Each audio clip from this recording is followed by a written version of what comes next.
I know you kind of smiled before about the stat that I had mentioned. I do it every time with you, is that you're the only guy to have, beaten Tom Brady and Peyton Manning in Super Bowls. You did Peyton Manning.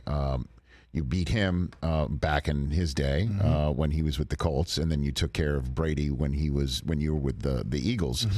So, in that respect, with Brady, what, from your perspective, has the Saints been able to do since he's gotten to Tampa? Yeah, and just absolutely, kryptonized him. Yeah. What are the Saints able to affect, and might be able to do it again with Brady coming back one more time for Tampa, do you think? Well, I think, Malcolm, it's not much to do with Tom, actually. It's the Saints defense, especially the secondary, was built to beat Tampa Bay.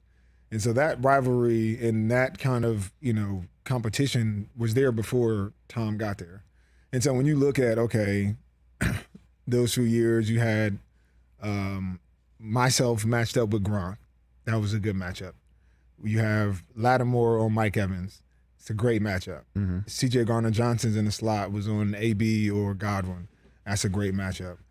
On the other side was Adebo or Janoris Jenkins, who can match up with any third receiver.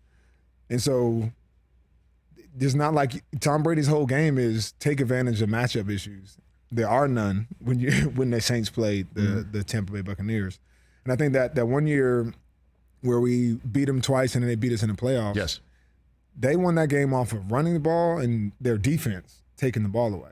And I think that, to me, is when Brady tries to win that game throwing it, that plays right into the Saints' hands. So that game, that style of play, Brady has to win that game with his left hand.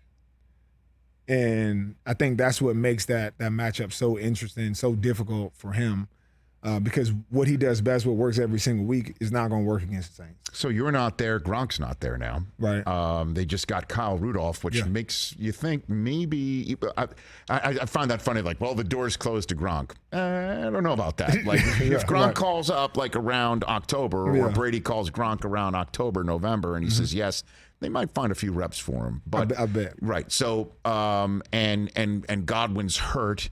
So do you think the way things are constituted, obviously now Tyrann Mathieu there, the advantage is still towards the Saints when they match up in week 2 and whenever they do match up? Because that might be the NFC South in a nutshell, with due respect to Carolina. I mean, the fact that they have to start off with 2 conference opponents to start the game, those first 2 weeks they're gonna show up later in the year.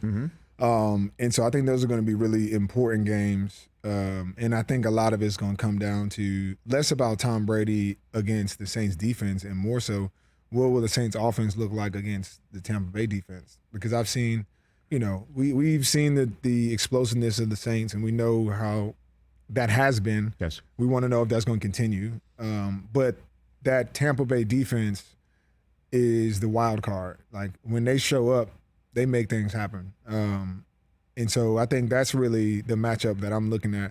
I think it's going to be pretty much the same from the Saints defense and Tampa Bay's offense. That'll be a good battle. They'll make plays, but that defense is going to match up well. It's going to be against the Saints offense and the Bucs defense, who can take care of the football, create those plays, and manage that game the best.